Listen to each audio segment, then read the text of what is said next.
let's get started. Welcome back. We're at Blicker Street at this is address 6311. Beautiful Avenue. Every week doing this round table. As you can see to my left, this is not Chino Dollars. This is Real Guy, aka Charlie Hustle. He's filling in for Chino.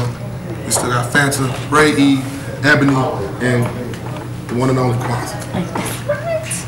And for the last couple weeks, we've been giving you guys dating tips, and we're giving you information on how to handle your relationship. But we're going to get into some real in-depth what to do, what not to do, how to handle certain situations. So we're going to start with you like we always do. And we're going to get into a serious subject, domestic violence in a relationship. If somebody's if a female's in a relationship with a guy and he strikes her, never happened before, but it's the first time. Whether he slapped her or punched her or what have you, how should she handle that situation? Get out of it as soon as possible, because if he gonna do it once, he'll do it again. So I don't go with that. I'm sorry. But we know that most women don't always leave the very first time it happens. How do you first, before you leave, make sure you pick up something to kick his ass, and then you leave. Ray. Normally, when a guy gets to the point where he actually hits you, you're already too deep in.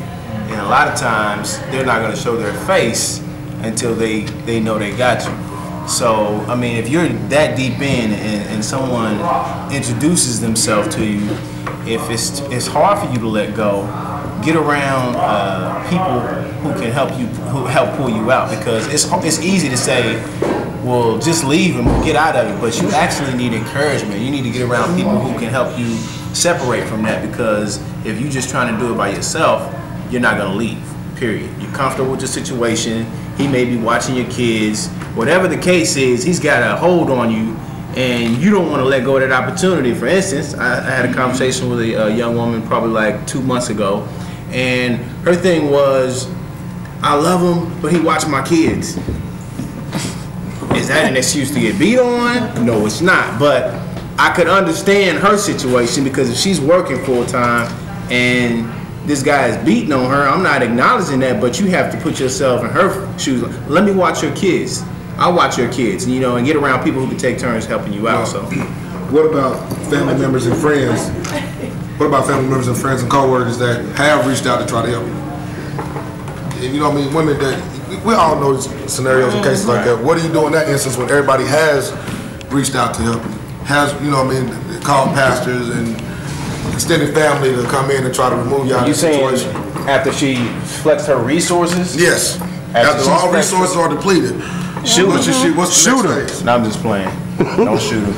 No, but at that stage, if you're that deep in where you use all your resources and had as much help as you can, obviously you want to stay. There's nothing else to do, because it really just starts with you. At the end of the day, you have to be the one to walk away if you use all your resources. If you got around people who can help you move out and you don't move out listening to them, then you like something about that situation, or you're willing to sacrifice your life and your kids for this guy, and you've given up already. So there's no fix for that.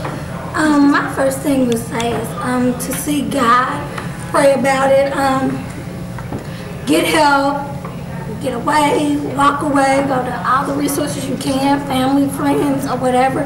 But I agree with Ray a lot. I mean, most of the time you are too far, you're too deep in it, so you're going to need help, counseling for one, I would say. And at the end of the day, it's going to be your choice. You got to be sick and tired of being sick and tired. Awesome. But at the end of the day, it's violence mentally and physically. So you can be still, man ain't got to put their hands on you, or a woman don't have to put, but they can bring your self-esteem down so low. That's the same thing, and some people don't understand that. So you have to, it's signs, period. People, you can always tell when a person is no good for you, and they always point out your weaknesses and make you feel like you need them. We're talking about the physical part, not emotional or verbal, because that's abuse as well. All of it. But they still have to bring you down to put their hands on you. So it's hard to say, leave them alone. You got to actually have that support. People have to support you and do all that. I have never been in that situation, but I have known people have, and it's hard. You can tell them you'll help you and do all that, but they have to want to do it and leave of themselves, period. Yeah, I feel like Ray, it's it's a crazy situation. It's like, you know, they're so far into it to the point where it's like they feel like they can't get nobody else. So it's just like, I gotta deal with this. You know, just it might be the kids thing, it might be whatever. Just like I can't find nobody else, so I'm gonna deal with this or whatever. You know, I've been in a situation where a girl, she's used to somebody hitting her. Like that's her way of love. You know what I'm saying? So I had to get out of it because I'm like, that's not me. I can't hit you like that. You know what I'm saying? Like that or like that? I mean, I had to put my hands on her before. I'm not gonna lie, I had to put my hands on her. And I'm thinking that, you know, she's gonna foul charge, but nah, she's like calling me the next day, like, will you come over? I'm like, damn, I just beat the crap out of you. You know what I'm saying? Like, that's not cool. You know what I'm saying? I don't get it. I don't. We have a few people that have a few comments. I'm gonna start here with Douglas. What did y'all say? I say for one, violence is never the answer. Sometimes in situations, the woman will try to come at you. So, like if she mad at you, she'll come at you and try to fight you. So sometimes if you didn't holler off and smacked her, and then you be like, damn, well, I'm sorry, you just kept on coming at me. That's another scenario, you know. Sometimes motherfuckers just ain't just smacking you. A man ain't just smacking a woman for nothing. She done came at him, which is never good to do that. But I'm just saying, like, so. Janelle. Well, my comment is why would you want this man to watch your kids if he beating on you? I mean, this is what I don't understand. First and foremost, I've been in an abusive relationship, and it was hard to get out. But at the end of the day, like she said, you do need support.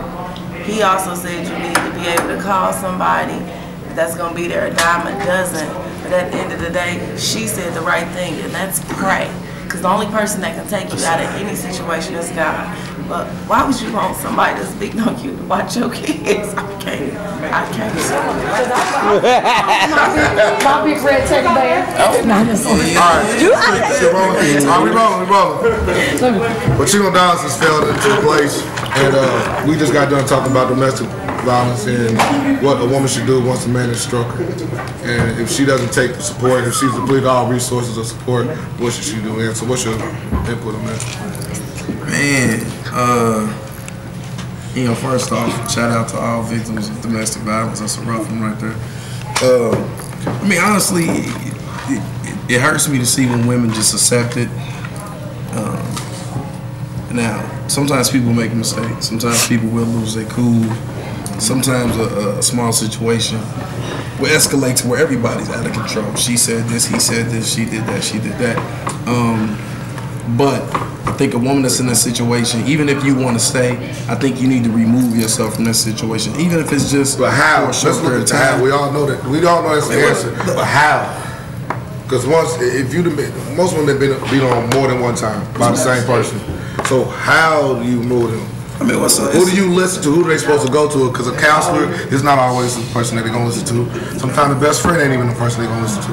I mean, so how do you remove them? You have to physically say, look, whether you like it or not, I'm taking you physically out of here, you and these kids. Because a lot of women die from these situations. Or they terminally damaged inside. If you got first I think you got to determine if you got a woman who wants to stay or a woman who's scared to leave. And that's one of the problems where, you know, we might think we're doing a good deed by taking this woman out of this environment, but she really don't want to leave. You know what I mean? So you done went out the way, and I'm not saying you shouldn't go out the way to help, but you went out the way to get her moved out and hid or whatever the case may be, and she goes right back. So in a lot of cases, that's why, you know what I mean, I say we got to determine if this is a woman who wants to leave or if this is a woman who's scared to leave, because no matter what you do for her, if she wants to be there, she's going back. That's true. Ain't nothing you can do about that. So you can't help somebody who honestly does not want to help themselves in that situation, because she's already accepted that this is the type of lifestyle, this is the type of relationship that I want to be in with this individual. Now, if you got a woman that's scared, I mean, you know, you do everything you can, especially if it's a family member, but you also can't leave out the different resources that are existing in the community. So let's through the state and through the city. So let's just go around real quick and just give one way a person can get out of a situation like this. It's one way. Man, man, I say call a family member out of town. Like, get as far away from the situation as you can. I'm gonna say it's so many places that you can go for abusive women. I would go to one of them safe houses, pretty much. Tina Turner. I ain't gonna play. Watch What's Love Got to Do with It. Kick him in the nuts and run. No, look, it's a difficult situation. Everybody know that. I mean, the best thing you can do is get yourself around people who can help pull you away from it slowly. It's not going to be something that's going to happen overnight. You have to gradually see the situation from afar. So you got to get around people who can show you that. I would say just seek God, seek yourself, and you know, make changes within yourself. Because once you change, you'll get tired of getting your butt beat. Well, like you said, follow up with God, you know your worth, and you know, you gotta know what you value. So, at the end of the day, that's what you gotta do. You just got, it's all about you. I mean, at the end of the day, it's all about you. You can't worry about this character that's beating you. Do you, move out, you gotta be strong with it.